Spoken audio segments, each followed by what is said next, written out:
അപ്പൊ ഇത്തവണ രണ്ടാം വട്ടം ഭരണത്തിൽ വന്നപ്പോൾ ട്രംപ് അമേരിക്കയെ ഗ്രേറ്റ് ആക്കാനുള്ള ഒരു മാർഗമായിട്ട്, അമേരിക്കൻ ഡോളറിനെ ശക്തമാക്കാനുള്ള ഒരു മാർഗമായിട്ടും ഒക്കെ കണ്ടെത്തിയ ഒന്നാണ് ഇറാനെ ആക്രമിച്ച് കീഴ്പ്പെടുത്തുക, അല്ലെങ്കിൽ ഇറാന്റെ യുറേനിയം സമ്പുഷ്ടീകരണം നശിപ്പിക്കുക. അതോടൊപ്പം തന്നെ ഇറാനെ ഒരു കണ്ടീഷനിൽ ഒപ്പുവെപ്പിക്കുക. അതായത് ഇറാനിയൻ കറൻസിയിലല്ല പെട്രോളിയം ഉൽപ്പന്നങ്ങൾ വിൽക്കേണ്ടത്, അമേരിക്കൻ ഡോളറിലാണ്. ട്രംപ് ഇസ്രായേലും ചേർന്ന് ഇറാനെ ആക്രമിക്കുന്നതിൻ്റെ പുറകിൽ ഉള്ള ശുദ്ധമായ നിരീക്ഷണം അവരുടെ ആണവ ശക്തി തകർക്കുക. 1979 ഇറാനാണ് ആദ്യമായി അതിനെതിരെ രംഗത്ത് വരുന്നത്. അപ്പൊ അതുവരെ പെട്രോളിയം ഉൽപ്പന്നങ്ങളുടെ വിപണനത്തിൽ നിന്നുണ്ടാകുന്ന ഏറ്റവും പ്രയോജനം കിട്ടിക്കൊണ്ടിരുന്നത് അമേരിക്കയ്ക്കായിരുന്നു. അമേരിക്കയും ഇസ്രായേലും ഇറാനും തമ്മിലുള്ള യുദ്ധം 5 ദിവസം പിന്നിടുമ്പോൾ പശ്ചിമേഷ്യ വലിയൊരു യുദ്ധമുനമ്പായി മാറിയിരിക്കുകയാണ്. ഇതോടെ വലിയ ആശങ്കയിലായിരിക്കുകയാണ് പ്രവാസികൾ. പശ്ചിമേഷ്യയിലെ സംഘർഷം രൂക്ഷമാകുന്നത് ഇന്ത്യയുടെ സാമ്പത്തിക വളർച്ചാ പ്രതീക്ഷകൾക്ക് തിരിച്ചടിയാകുമോ? ഇന്ത്യൻ സാമ്പത്തിക വ്യവസ്ഥയെ എങ്ങനെ ബാധിക്കും എന്ന വിഷയങ്ങളാണ് ചർച്ച ചെയ്യാൻ പോകുന്നത്. എന്നോടൊപ്പം ഡോക്ടർ മേരി ജോർജ് മാഡം ഒപ്പമുണ്ട്. മേരി മാഡം, കേവലം ഇറാൻ ഇസ്രായേൽ യുദ്ധം എന്നതിലുപരി ഇന്ത്യയുടെ അടുക്കളകളെയും വ്യവസായങ്ങളെയും നേരിട്ട് ബാധിക്കുന്ന ഒരു സാമ്പത്തിക സുനാമിക്കാണ് പശ്ചിമേഷ്യ സാക്ഷ്യം വഹിക്കുന്നത്. ഇന്ത്യൻ സമ്പദ്ഘടനയെ ഈ യുദ്ധം ഏത് രീതിയിൽ ബാധിക്കും? അതായത് താങ്കളുടെ ചോദ്യം വളരെ അർത്ഥപൂർണമാണ്. പശ്ചിമേഷ്യയുടെ ഒരു നമ്മൾ സത്യം പറഞ്ഞാൽ വളരെ ദൂരെ കിടക്കുന്ന ഒരു രാജ്യമാണ്. എന്നിരിക്കലും മറ്റ് വെസ്റ്റ് ഏഷ്യൻ രാജ്യങ്ങളെക്കാൾ കൂടുതൽ ഈ യുദ്ധം ബാധിക്കുന്ന ഒരു രാജ്യമായിട്ട് ഇന്ത്യ മാറിയേക്കാം. അതിൻ്റെ പ്രധാനപ്പെട്ട കാരണം എന്ന് പറയുന്നത് 1 കോടിയോളം, കൃത്യമായ കണക്കുകളില്ല, പക്ഷേ പല പല പല നമ്മൾ ഏത് മാധ്യമം നോക്കിയാലും പല തരത്തിലുള്ള കണക്കുകളാണ് നമുക്ക് കിട്ടുന്നത്. അതിപ്പോൾ വെബ്സൈറ്റിൽ നോക്കിയാലും അങ്ങനെ തന്നെ കൃത്യമായ കണക്കില്ല. പക്ഷെ 1 കോടിക്കടുത്ത് ഇന്ത്യക്കാർ പശ്ചിമേഷ്യയിൽ തൊഴിൽ ചെയ്ത് അതുപോലെ തന്നെ വിദ്യാഭ്യാസത്തിന് അങ്ങനെ വിവിധ മേഖലകളിലായിട്ട് ഉണ്ട് എന്നാണ് പുറത്തു വരുന്ന കണക്കുകൾ. അതിൽ തന്നെ 45 ലക്ഷത്തോളം മലയാളികളാണ് എന്നും പുറത്തു വരുന്ന കണക്കുകളിലുണ്ട്. അപ്പം അത്തരം ഒരു സാഹചര്യത്തിൽ അത് മാത്രവുമല്ല, IMF തന്നെ 2022 പുറത്തുവിട്ട കണക്കനുസരിച്ച് ലോകത്തെ മൈഗ്രൻസിൽ ഏറ്റവും കൂടുതൽ മൈഗ്രൻസ് ഇന്ത്യയിൽ നിന്നാണ്. അതായത് 22%. ആ 22%-ത്തിൽ തന്നെ കേരളത്തിൽ നിന്നാണ്, ഇന്ത്യയിൽ നിന്നുള്ള മൈഗ്രൻസിൽ കേരളത്തിൽ നിന്നാണ് 19%. 2ാം സ്ഥാനമാണ് മഹാരാഷ്ട്രയ്ക്കുള്ളത് 16.7%. ഈ തരത്തിലാണ് അന്ന് IMF പുറത്തുവിട്ട കണക്കുകൾ. ആ കണക്കിൽ ഇപ്പോഴും വർധനവേ ഉണ്ടായിട്ടുള്ളൂ, അതിൽ നിന്നൊട്ടും താഴേക്ക് പോയിട്ടില്ല. കാരണം സ്റ്റുഡൻറ് മൈഗ്രേഷൻ കേരളത്തിൽ നിന്ന് അതിനുശേഷം അടിക്കടി വർദ്ധിക്കുന്നതാണ് നമ്മൾ കണ്ടിട്ടുള്ളത്.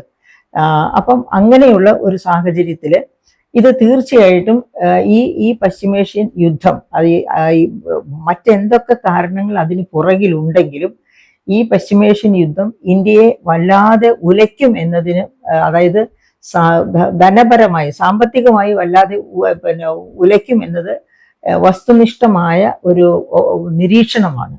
അത് മാത്രവുമല്ല, ഇതിൻ്റെ പുറകിൽ ഇങ്ങനെ ഈ ഒരു ഉദ്ദേശം, അതായത്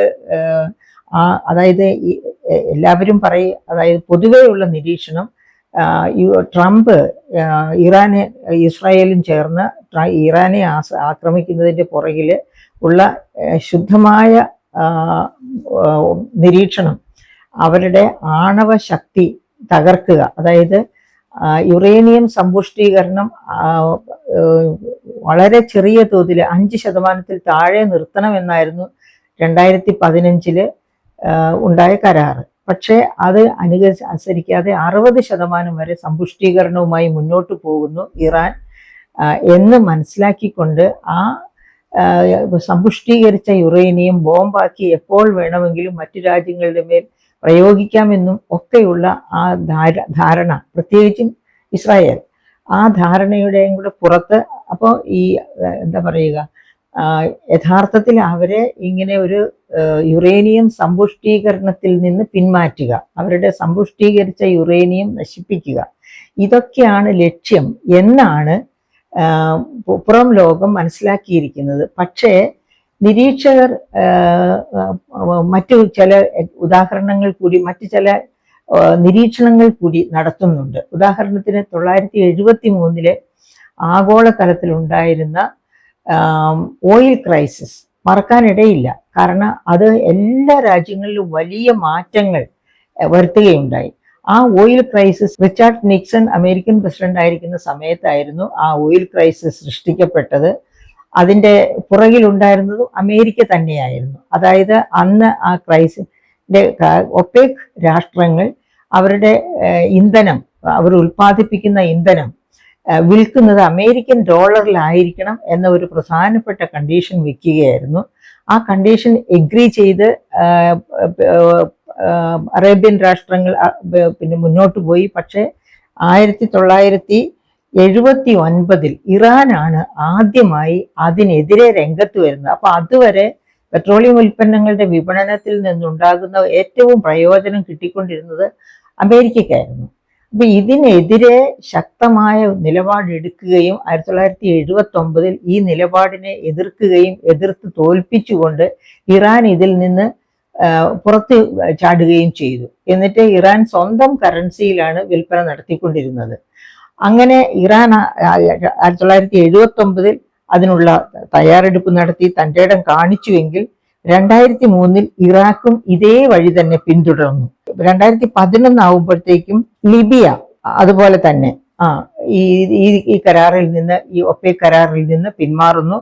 അങ്ങനെ അവസാനം ഇപ്പോൾ വീണ്ടും അങ്ങനെ വന്നപ്പോഴാണ് ഇനിയും മറ്റു രാജ്യങ്ങളും ഇതുപോലെ തന്നെ, അതായത് അറബ് കൺട്രീസ് പലതും ഇതിൽ നിന്ന് വിട്ടുപോയേക്കാം. അപ്പൊ എന്ത് പിന്നെ മുദ്രാവാക്യം മുഴക്കിക്കൊണ്ടാണ് ട്രംപ് ഭരണത്തിൽ വന്ന് മാഗ, മേക്ക് അമേരിക്ക ഗ്രേറ്റ് അഗെയിൻ, അതുപോലെ അമേരിക്കൻ ഡോളറിനെ ഏറ്റവും ശക്തമായ കറൻസി ആക്കും ലോകത്തെ, ഇതൊക്കെ പറഞ്ഞിട്ടാണ് ട്രംപ് ഭരണത്തിൽ വരുന്നത്. അപ്പോൾ ആദ്യവട്ടം പിന്നെ ഭരണത്തിൽ ഇരുന്നപ്പോൾ തന്നെ ട്രംപിന് അറിയാമായിരുന്നു യുറേനിയം സമ്പുഷ്ടീകരണമൊക്കെ നടക്കുന്നുണ്ട്, അതിനെ ചെറുത്ത് അതിൽ നിന്ന് ഇറാനെ മാറ്റിയേ പറ്റൂ, അല്ലെങ്കിൽ ലോകത്തിന് മുഴുവൻ ഭീഷണിയാണ് എന്നൊക്കെയുള്ള ധാരണ അന്നേ ഉണ്ടായിരുന്നു. അപ്പൊ ഇത്തവണ രണ്ടാം വട്ടം ഭരണത്തിൽ വന്നപ്പോൾ ട്രംപ് അമേരിക്കയെ ഗ്രേറ്റ് ആക്കാനുള്ള ഒരു മാർഗമായിട്ട്, അമേരിക്കൻ ഡോളറിനെ ശക്തമാക്കാനുള്ള ഒരു മാർഗമായിട്ടും ഒക്കെ കണ്ടെത്തിയ ഒന്നാണ് ഇറാനെ ആക്രമിച്ച് കീഴ്പ്പെടുത്തുക, അല്ലെങ്കിൽ ഇറാന്റെ യുറേനിയം സമ്പുഷ്ടീകരണം നശിപ്പിക്കുക. അതോടൊപ്പം തന്നെ ഇറാനെ ഒരു കണ്ടീഷനിൽ ഒപ്പുവെപ്പിക്കുക, അതായത് ഇറാനിയൻ കറൻസിയിലല്ല പെട്രോളിയം ഉൽപ്പന്നങ്ങൾ വിൽക്കേണ്ടത്, അമേരിക്കൻ ഡോളറിലാണ്. അങ്ങനെ അമേരിക്കൻ ഡോളറിനെ എല്ലാ അറേബ്യൻ രാഷ്ട്രങ്ങളെ കൊണ്ടും അവരുടെ എണ്ണ ഉൽപാദന വിൽപ്പനയുടെ ഒരു മാധ്യമമാക്കി അമേരിക്കൻ ഡോളറിനെ മാറ്റുക, ആ ഒരു ലക്ഷ്യം ഒളിഞ്ഞു കിടക്കുന്നു എന്നാണ് വളരെ ശക്തരായ നിരീക്ഷകർ അഭിപ്രായപ്പെടുന്നത്. എന്തായാലും ഈ അമേരിക്കൻ ഇസ്രായേൽ ഇറാനെ ആക്രമിച്ചു എന്നുള്ളത്, പ്രത്യാക്രമണം ഉണ്ടായി എന്നുള്ളത്, ഇതൊക്കെ സൃഷ്ടിക്കുന്ന അനുരണനങ്ങൾ ലോകത്തെ ആകെ ഞെട്ടിച്ചിരിക്കുകയാണ്. കാരണം സമാധാനം, യുക്രൈൻ USSR, അതായത് USSR യുക്രൈനെയാണ് ആദ്യം ആക്രമിക്കുന്നത്. അതിനുശേഷം അതേ തുടർന്നുണ്ടായ ആഗോള തലത്തിലുള്ള സാമ്പത്തിക കയറ്റിറക്കങ്ങളും പ്രശ്നങ്ങളും നമുക്കറിയാം. അങ്ങനെ അതിൽ നിന്നൊക്കെ പതുക്കെ വിടുതൽ വാങ്ങി, അത് പൂർണ്ണമായിട്ട് ഇപ്പോഴും നിന്നിട്ടില്ല എങ്കിലും അങ്ങനെ അത് ശമിച്ചു വരുന്ന ഒരു കാലഘട്ടത്തിലാണ് ഇസ്രായേൽ ഗാസ യുദ്ധമുണ്ടാകുന്നത്. അതും ഇനിയും സമാധാനിപ്പിച്ച് അതിൽ ഇടപെട്ട് ട്രംപും ഒക്കെ ഇടപെട്ട് സമാധാനപൂർവ്വം മുന്നേറുമ്പോഴാണ് ഇപ്പോൾ ഇങ്ങനെയൊന്നും ഉണ്ടായത്. അപ്പോൾ ഇതിൻ്റെ പുറകിലുള്ള ലക്ഷ്യങ്ങൾ ഒന്നല്ല, ഒന്നിലധികമാണ്. ഒന്ന്, അമേരിക്കയുടെ താല്പര്യം, അതായത് പെട്രോളിയം ഉൽപ്പന്നങ്ങളുടെ വിൽപ്പന അമേരിക്കൻ ഡോളറിലാകണം എന്ന രീതിയിലുള്ള ചില നിശ്ചിത താല്പര്യങ്ങൾ അമേരിക്കയ്ക്കുണ്ട്. രണ്ട്, യുറേനിയം സമ്പുഷ്ടീകരണത്തിൽ നിന്ന് ഇറാനെ പിന്തിരിപ്പിക്കുക. അതായത് ഇറാൻ അമേരിക്കയും ഇസ്രായേലും ഒക്കെ പറഞ്ഞാൽ അത് കേൾക്കുന്ന തരത്തിൽ അവരുടെ ഒരു സഖ്യകക്ഷി എന്ന രീതിയിലേക്ക് വരണം.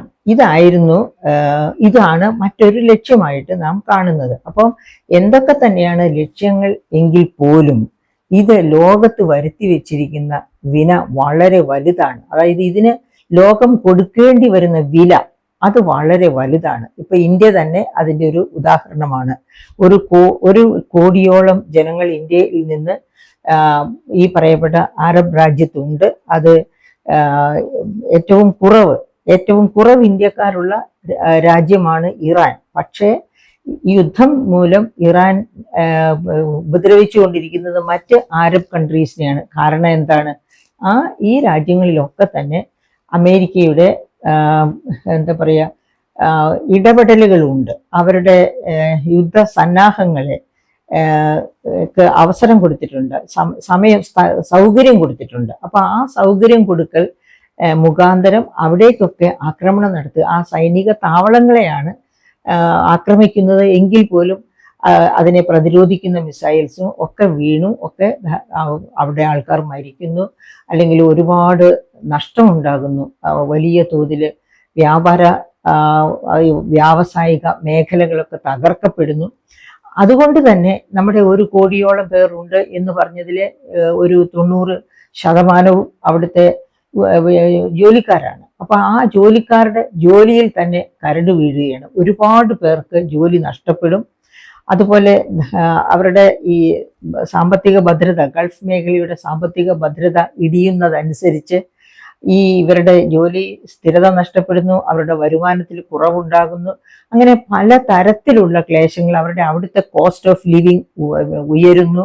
അങ്ങനെ നിരവധിയായ പ്രശ്നങ്ങളാണ് ഈ ഇറാൻ യുദ്ധം മൂലം സംഭവിക്കുന്നത്. അതുകൊണ്ട് ഇന്ത്യക്ക് സത്യത്തിലെ ഒരു കനത്ത തിരിച്ചടിയാണ്. അതായത് നമ്മുടെ GDP-യിൽ 0.5% കുറവുണ്ടാകും എന്ന് പറയുന്നു. പക്ഷേ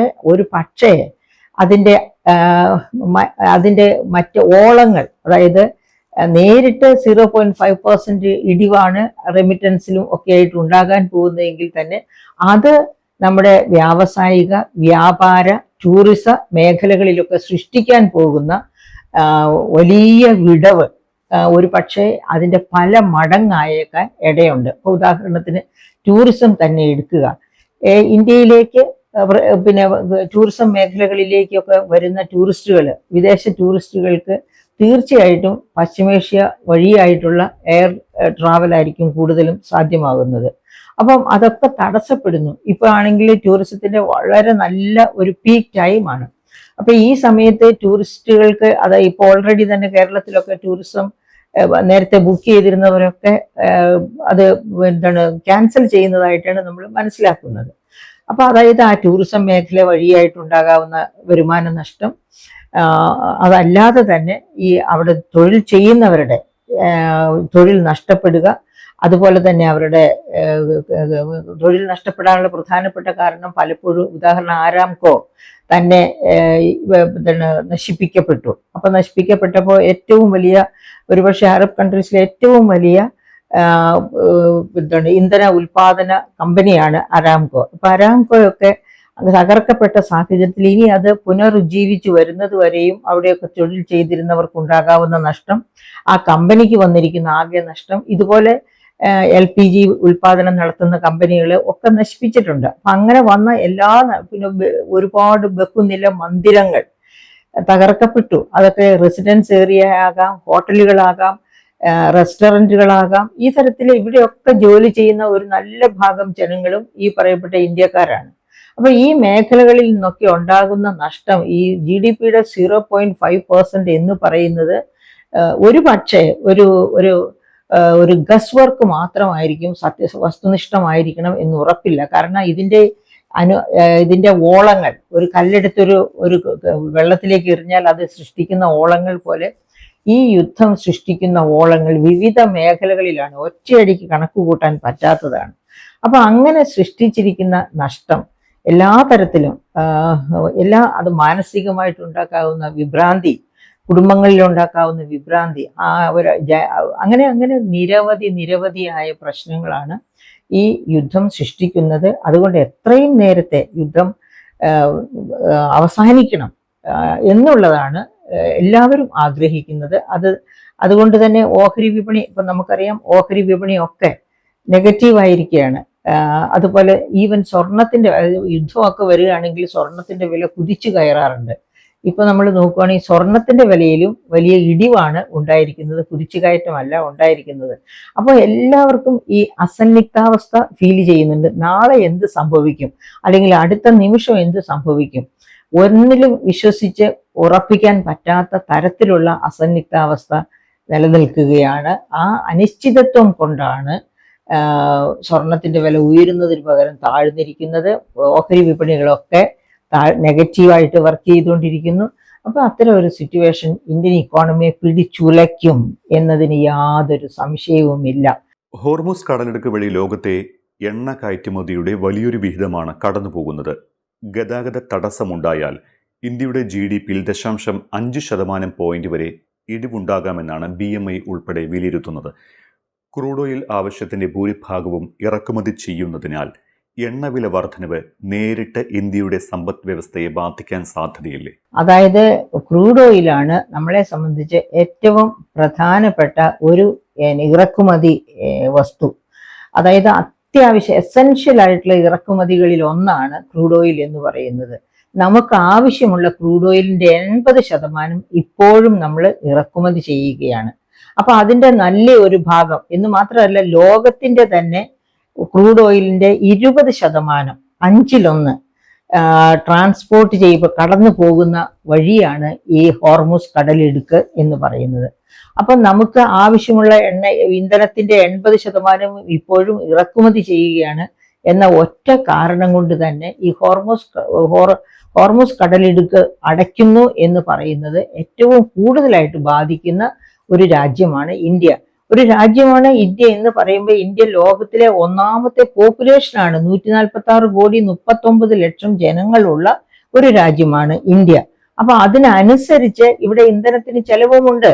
അതായത് ഇൻകം ഇനീക്വാളിറ്റി വളരെ കൂടുതലുള്ള, ഇപ്പൊ ഉദാഹരണത്തിന് നമുക്കറിയാം, ഈ കഴിഞ്ഞ പ്രാവശ്യം ആഗോള ഇനീക്വാളിറ്റി, വേൾഡ് ഇനീക്വാളിറ്റി ലാബ് 2025-26 നടത്തിയ പഠനം അനുസരിച്ച് വലിയ തോതിലാണ് ഇന്ത്യയുടെ ദേശീയ വരുമാനത്തിന്റെ 50% കൈയാളുന്നത് 1% ഇന്ത്യക്കാരാണ്. എന്ന് വെച്ചാൽ അത്ര വലിയ ഇൻകം ഇനീക്വാളിറ്റി ഉള്ള രാജ്യമാണ് ഇന്ത്യ.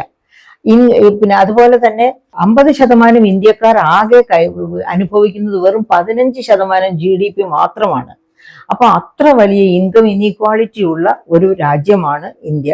എങ്കിൽ പോലും ഇവർക്കെല്ലാം ആവശ്യമുള്ള ഉൽപ്പന്നങ്ങൾ റെയിൽ വഴിയാകട്ടെ, അത് ഏത് വഴി, കാർഗോ വഴിയാകട്ടെ, ഏത് രീതിയാണ്, എയർ കാർഗോ വഴിയായിട്ടാണെങ്കിലും റെയിൽ വഴിയായിട്ടാണെങ്കിലും മറ്റ് ട്രാൻസ്പോർട്ട് മാർഗങ്ങൾ വഴിയായിട്ടാണെങ്കിലും ഇന്ധനം അനിവാര്യമാണ്. അപ്പൊ ഈ വലിയ ഒരു രാജ്യത്ത് ആവശ്യത്തിനുള്ള ഉൽപ്പന്നങ്ങളുടെ കയറ്റിറക്ക്, ജനങ്ങളുടെ യാത്ര, ഇതെല്ലാം ഇതെല്ലാം നിശ്ചയിക്കുന്നത് ഇന്ധനത്തിന്റെ വിലയാണ്. അതുപോലെ നമ്മുടെ LPG കണക്ഷൻസ് തൊട്ട് എല്ലാ മേഖല. അപ്പം ക്രൂഡ് ഓയിലിന്റെ വിലയിൽ വലിയ ഇപ്പൊ തന്നെ $85 ആയിട്ട് ഉയർന്നിരിക്കുകയാണ്. അത് $75 നിന്നിരുന്ന ക്രൂഡ് ഓയിൽ വില അന്താരാഷ്ട്ര വിപണിയിൽ 85 ഉയർന്നിരിക്കുന്നു. ഇനിയും യുദ്ധം തുടർന്നു പോവുകയാണെങ്കിൽ അത് അതിനേക്കാളും ഉയരത്തിലേക്ക് പോകും. അപ്പൊ അങ്ങനെയൊക്കെ ഉയരുന്ന ഒരു സാഹചര്യത്തിൽ എന്താണ് സംഭവിക്കുക? ഇന്ധനവില വളരെയധികം ഉയർന്ന് ഇന്ത്യയെ ശ്വാസം മുട്ടിക്കാൻ സാധ്യതയുണ്ട്. അവിടെയാണ് നമ്മുടെ GDP-യുടെ 0.5% നഷ്ടം, ഇടിവ് ഈ ഇന്ധനവിലയിലെ വർധനവ് കൊണ്ട് തന്നെ സംഭവിക്കാം. എന്ന് വെച്ചാൽ സമസ്ത മേഖലകളെയും അത് സ്വാധീനിക്കും. അപ്പൊ ഈ ഉൽപാദനം കാർഷിക മേഖലയിലാണെങ്കിലും വ്യാവസായിക മേഖലയിലാണെങ്കിലും സേവന മേഖലയിലാണെങ്കിലും ഉൽപാദനം കുത്തനെ ഇടിയാനുള്ള സാധ്യതയുണ്ട്. അതുകൊണ്ടാണ് GDP-യിൽ 0.5% ഇടിവ് നോർമലായിട്ട് ഉണ്ടാകാൻ സാധ്യതയുള്ളതായിട്ട് നിരീക്ഷകർ പറയുന്നത്.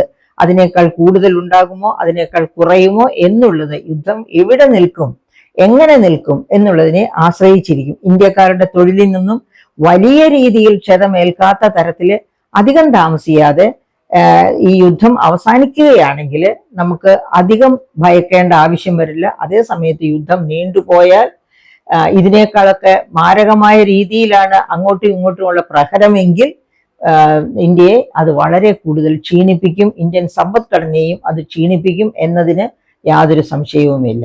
മാഡം, പലരുടെയും ഒരു ആശങ്ക, ഈ യുദ്ധം രൂക്ഷമാകുന്ന സാഹചര്യത്തിൽ ഇന്ത്യയിൽ ഇന്ധനക്ഷാമം ഉണ്ടാകുമോ എന്നാണ്. ഒപ്പം തന്നെ ഉടൻ തന്നെ ഇന്ത്യയിൽ പെട്രോൾ ഡീസൽ വില വർധനവിനുള്ള ഒരു സാധ്യത കാണുന്നുണ്ടോ?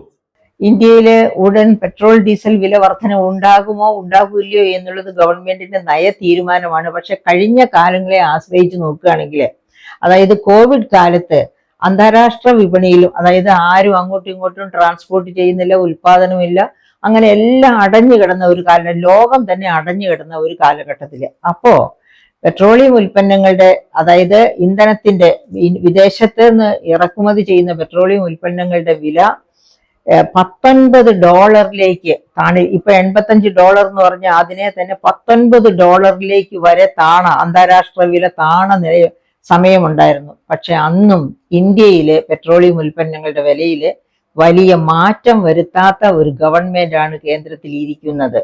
അപ്പം അങ്ങനെയുള്ള ഒരു ഗവൺമെന്റ് പിന്നെ ഇപ്പോൾ പെട്രോളിയം ഉൽപ്പന്നം, അതായത് ഒരു മാസത്തേക്ക് നമുക്ക് സ്റ്റോക്ക് ഉണ്ട്. അതായത് നമ്മൾ റഷ്യയിൽ നിന്നൊക്കെ കൂടുതൽ ഓയിൽ വാങ്ങിക്കൊണ്ടിരുന്ന സമയത്ത് സ്റ്റോക്ക് ചെയ്തിരിക്കുന്നത് ഒരു മാസത്തേക്കുണ്ടെന്നുള്ളത് ഉറപ്പ് പറയുന്നു. ഒരുപക്ഷെ അതിൽ കൂടുതൽ കണ്ടേക്കാം.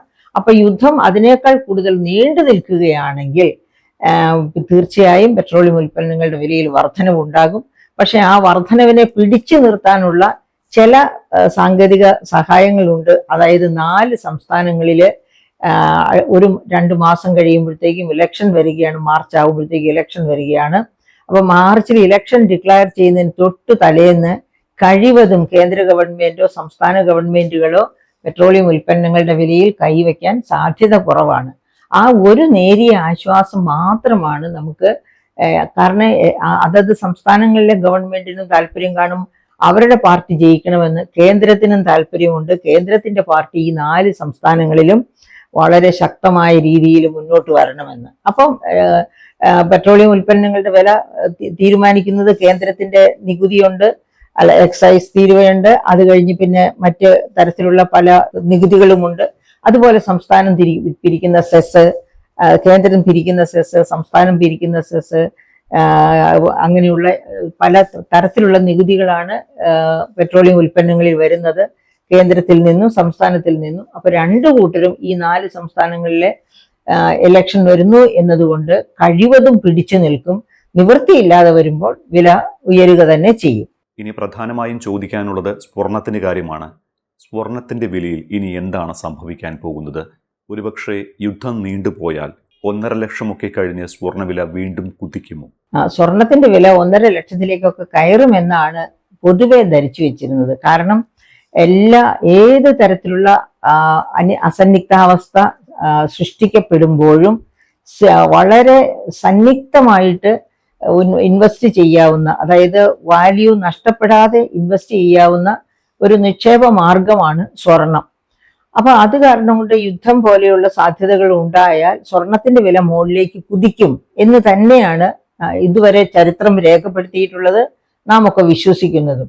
പക്ഷെ ഈ കഴിഞ്ഞ ദിവസങ്ങളിൽ ഇപ്പോൾ അമേരിക്ക, ഇസ്രായേൽ, ഇറാൻ യുദ്ധം തുടങ്ങിയതിന് ശേഷം നേരെ മറിച്ചുള്ള ഒരു ട്രെൻഡാണ് നമ്മൾ കണ്ടുകൊണ്ടിരിക്കുന്നത്.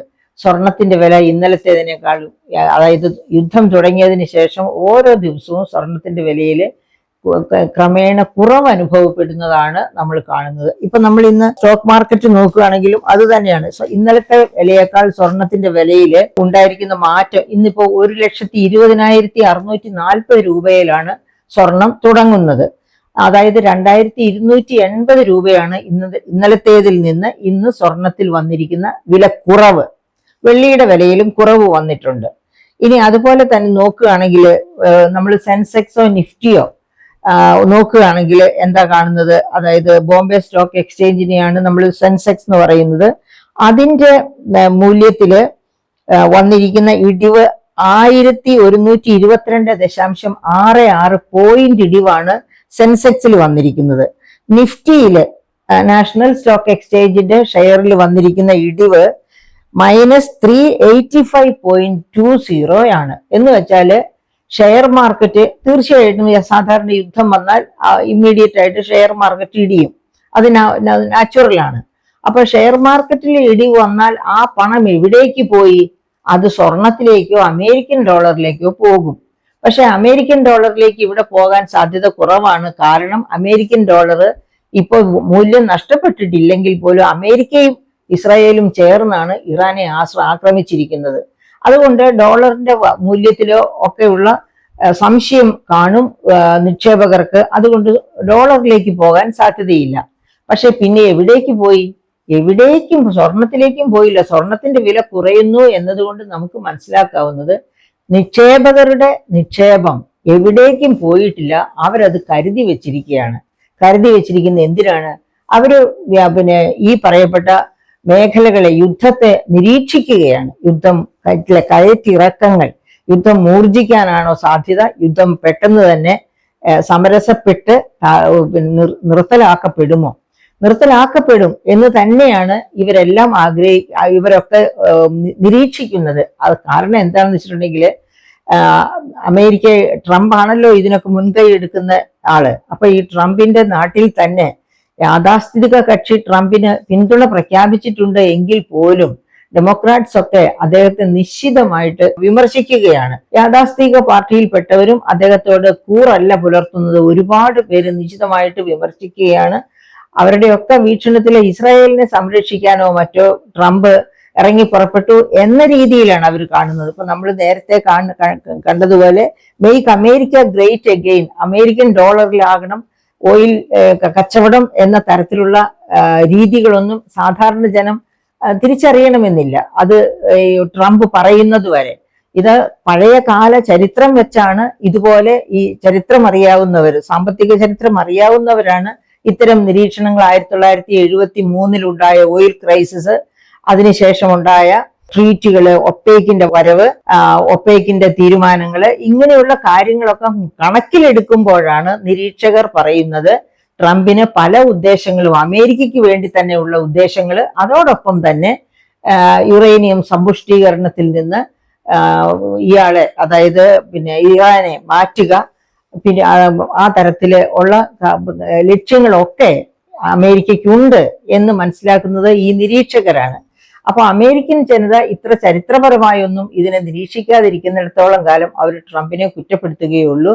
കാരണം അമേരിക്കൻ ട്രഷറി, അമേരിക്ക വലിയ കടം എന്ന ഒരു പ്രതിരോധം അമേരിക്കയ്ക്ക് തന്നെ ഉണ്ട്. അമേരിക്കയ്ക്ക് കടം ഇപ്പൊ ഇന്ത്യക്കുള്ള കടം പോലെയല്ല. അമേരിക്കയുടെ കടം കൊടുക്കാൻ ആളുണ്ട്. ആ കടം ആർക്കും ഭയവുമില്ല. എങ്കിൽ തന്നെയും അമേരിക്കയുടെ കടം 37.85 ട്രില്യൺ ആണ് അമേരിക്കയുടെ കടം. അതേസമയത്ത് അമേരിക്കയുടെ GDP എത്രയാണ്? GDP നോമിനൽ ടേംസിലാണെങ്കിൽ 30.62 ട്രില്യൺ ആണ്. അപ്പോൾ GDP 30.62 ട്രില്യണിൽ എത്തി നിൽക്കുന്ന US-ന്റെ ഡെറ്റ്, ദേശീയ കടം 37.85 ട്രില്യൺ, അതായത് GDP-യേക്കാൾ ഉയർന്നു നിൽക്കുന്നു കടം. പക്ഷെ അമേരിക്കയ്ക്ക് അത് ഭയം നൽകുന്നില്ല. അതായത് US ട്രഷറി ബോണ്ടുകളില് ഇൻവെസ്റ്റ് ചെയ്യുക. അങ്ങനെ ആ ഇൻവെസ്റ്റ്മെന്റ് വഴിയാണ് US ബോറോ ചെയ്യുന്നത്. അങ്ങനെ US ട്രഷറി ബോണ്ടുകളിൽ ഇൻവെസ്റ്റ് ചെയ്യാൻ വിവിധ രാജ്യങ്ങൾക്ക്, ധനകാര്യ സ്ഥാപനങ്ങൾക്ക് ഒക്കെ വലിയ സന്തോഷമാണ്. കാരണം ആ ക്രെഡിറ്റ് റേറ്റിംഗ് അത്ര സ്ട്രോങ് ആണ്. അമേരിക്കയുടെ ക്രെഡിറ്റ് റേറ്റിംഗ് അത്ര സ്ട്രോങ് ആണ്. സാധാരണ രീതിയിൽ അമേരിക്കൻ ഡോളറിന്റെ മൂല്യം കാത്തു സൂക്ഷിക്കും. നമുക്കറിയാം, നമ്മൾ ഇൻഡിപെൻഡന്റ് ആയ 1947 ഡോളറും രൂപയും തമ്മിലുണ്ടായിരുന്ന എക്സ്ചേഞ്ച് റേഷ്യോ 1 രൂപ വാസ് ഈക്വൽ ടു 1 ഡോളർ. ആ നിലയിൽ നിന്നാണ് American dollar, 1 dollar is equal to, ഇന്നത്തെ വാല്യൂ എത്രയാണ്? അത് ചെക്കായിട്ടാണ് കൊടുക്കുന്നതെങ്കിൽ 1 ഡോളറിന് 91.30 പൈസ, 1 ഡോളറിന് 91 രൂപ 30 പൈസ ചെക്കായിട്ട് കൊടുക്കുകയാണെങ്കിൽ. അതല്ല, കറൻസി ആയിട്ട് കൈമാറുകയാണെങ്കിൽ 1 ഡോളറിന് 90 രൂപ 18 പൈസ നമ്മൾ കൊടുക്കണം. അത്ര രീതിയിൽ ഇന്ത്യൻ രൂപയുടെ മൂല്യം താണു. പക്ഷേ ഡോളറിന്റെ മൂല്യം അതിനനുസരിച്ച് വർദ്ധിക്കുകയാണ് ചെയ്തത്. അപ്പൊ അങ്ങനെ ഏറ്റവും സ്ഥിരതയുള്ള മൂല്യമുള്ള കറൻസിയാണ് ഡോളർ എന്നതുകൊണ്ട് തന്നെ US ട്രഷറി ബോണ്ടുകളിലേക്ക് ഇൻവെസ്റ്റ് ചെയ്യാൻ, എന്ന് വെച്ചാൽ US-ന് കടം കൊടുക്കാൻ ഏത് സെൻട്രൽ ബാങ്കും ഏത് രാജ്യവും റെഡിയാണെന്നർത്ഥം. അത് തന്നെയുമല്ല, US-ന്റെ ചരിത്രം വെച്ച് അത് കൃത്യമായ രീതിയിൽ തിരിച്ച് കൊടുക്കുന്ന അത് പ്രശ്നമില്ലാതെ മുന്നോട്ട് പോകുന്ന വസ്തുതയാണ്. അതുകൊണ്ടാണ് കടം കൊണ്ട് US ഭയപ്പെടാതിരിക്കുന്നത്. അപ്പൊ നമ്മൾ അയ്യോ US കടം അത്ര, ഇന്ത്യയുടെ കടം ഇത്ര എന്നൊക്കെ പറയുമ്പോൾ ഓരോ രാജ്യത്തിന്റെയും ക്രെഡിറ്റ് റേറ്റിംഗ് എന്താണ് എന്നും കൂടി ആലോചിക്കണം. അപ്പം എന്തായാലും US ഇത്രയും കടം ഉള്ള ഒരു രാജ്യമായി ഇരുന്നിട്ട് ഇത്ര വലിയ ചെലവുകൾ വഹിച്ച് ഒരു യുദ്ധം നടത്താൻ എന്തിനു പോകുന്നു എന്ന് അമേരിക്കൻസ് ചോദിക്കുമ്പോൾ അമേരിക്കൻസിനെ നമുക്ക് കുറ്റം പറയാൻ ഒക്കുകയില്ല. എന്തായാലും സ്വർണത്തിലേക്ക് നിക്ഷേപം വരുന്നില്ല എന്നുള്ളത് അസന്നിഗ്ധാവസ്ഥ. അതായത് നാളെ എന്ത് സംഭവിക്കും, സ്വർണത്തിൽ ഇൻവെസ്റ്റ് ചെയ്താൽ ഇന്ന് സ്വർണത്തിൽ ഇൻവെസ്റ്റ് ചെയ്താൽ നാളെ സ്വർണത്തിന്റെ വില താഴോട്ട് പോകുമോ മുകളിലോട്ട് പോകുമോ, യുദ്ധം തീരുന്നതനുസരിച്ച് യുദ്ധത്തിന്റെ ഗതി മാറ്റം അനുസരിച്ച് സ്വർണത്തിന്റെ വിലയിൽ മാറ്റമുണ്ടാകും എന്നൊക്കെയുള്ള ഭയം കൊണ്ട് ഊഹക്കച്ചവടക്കാർ പോലും ഭയന്നാണ് സ്വർണത്തിലേക്ക് നിക്ഷേപം വരാത്തത്. അതുകൊണ്ടാണ് സ്വർണത്തിന്റെ വില താഴേക്ക് പോകുന്നത്. ഇപ്പോൾ തന്നെ കേന്ദ്ര സർക്കാർ നയതന്ത്ര തലത്തിൽ ഇടപെടലുകൾ നടത്തുന്നുണ്ട് എങ്കിലും വരും മാസങ്ങൾ ഇന്ത്യക്ക് കടുത്ത പരീക്ഷണങ്ങളുടേതാകുമോ? അങ്ങനെയുള്ള സാധ്യത കാണുന്നുണ്ടോ മാഡം? കേന്ദ്ര ഗവൺമെന്റിന്റെ നയപരമായ ഇടപെടലുകൾ വളരെ മോശമെന്നാണ് പ്രതിപക്ഷം ആക്ഷേപിക്കുന്നത്. കാരണം ബഹുമാനപ്പെട്ട പ്രധാനമന്ത്രി ഇസ്രായേലിലായിരുന്നു. ഇസ്രായേലിൽ നിന്ന് വന്ന് ഇറങ്ങുന്നതിന് മുൻപ് തന്നെ അവിടെ യുദ്ധം ആരംഭിക്കുകയുണ്ടായി. അപ്പോൾ യുദ്ധത്തെ പറ്റി എന്തെങ്കിലുമൊക്കെ ധ്വനികൾ അദ്ദേഹത്തിന് കിട്ടിയിരുന്നോ അറിഞ്ഞുകൂടാ. അദ്ദേഹം അത് നിരുത്സാഹപ്പെടുത്തിയോ അതും അറിഞ്ഞുകൂടാ. അപ്പൊ അങ്ങനെ പല പല കഥകളാണ് അതിനെപ്പറ്റി കേട്ടുകൊണ്ടിരിക്കുന്നത്. അത് തീർച്ചയായിട്ടും ഇറാനെ ആക്രമിക്കുന്നത് നിരുത്സാഹപ്പെടുത്തണം എന്ന അഭിപ്രായമാണ് പ്രതിപക്ഷത്തിനും ഇന്ത്യയിലെ ഒരുപാട് ജനങ്ങൾക്കുമുള്ളത്. അത് എന്തുകൊണ്ടാണെന്ന് വെച്ചാൽ റഷ്യ യുക്രൈനെ ആക്രമിച്ചതിന് ശേഷം ഉപരോധം ഉണ്ടായപ്പോഴൊക്കെ ഇന്ത്യ വലിയ തോതിൽ ഇറാനിൽ നിന്നും ഇന്ധനം വാങ്ങിയിരുന്നു. അത് ഇറാൻ കറൻസിയിൽ തന്നെയാണ്. ഞാൻ പറഞ്ഞല്ലോ 1979 മുതൽ ഇറാൻ US ഒപെക് കരാറുകളിൽ നിന്നൊക്കെ മാറി സ്വന്തം കറൻസിയിൽ തന്നെ പെട്രോളിയം ഉൽപ്പന്നങ്ങളുടെ ക്രയവിക്രയം തുടങ്ങിയ ഒരു രാജ്യമാണ് ഇറാൻ. അപ്പൊ അങ്ങനെ ഇറാനിയൻ കറൻസിയിൽ തന്നെ നമുക്ക് പെട്രോളിയം ഉൽപ്പന്നങ്ങൾ ഇറാനിൽ നിന്ന് വാങ്ങാൻ പറ്റിയിരുന്നു. അതൊരു വലിയ ആശ്വാസവുമായിരുന്നു ഇന്ത്യയെ സംബന്ധിച്ച്. അത് തന്നെയുമല്ല, ഇറാൻ എപ്പോഴും ഇന്ത്യയുടെ ഒരു സുഹൃത്ത് രാഷ്ട്രമായിട്ട് തന്നെയാണ് നിലകൊണ്ടിട്ടുള്ളത്. അപ്പൊ അങ്ങനെയുള്ള കാലത്ത് അത് തന്നെയല്ല ബ്രിക്സ് കൺട്രീസ്, ആ ബ്രിക്സ് ഗ്രൂപ്പ് ഓഫ് കൺട്രീസിലെ ഇറാനും ഇന്ത്യയും ഒക്കെ സുഹൃത്ത് രാജ്യങ്ങളുമാണ്. അപ്പൊ അങ്ങനെയൊക്കെയുള്ള സാഹചര്യത്തിൽ ഇന്ത്യ ഇറാനെ ആക്രമിച്ചു എന്നതിനെ അപലപിക്കേണ്ടതായിരുന്നു ആദ്യം തന്നെ എന്ന നിലപാടുള്ളവരുണ്ട്. എന്തായാലും നമ്മുടെ ഡിപ്ലോമാറ്റിക് ചാനൽസ് അതിന് തയ്യാറായിട്ടില്ല.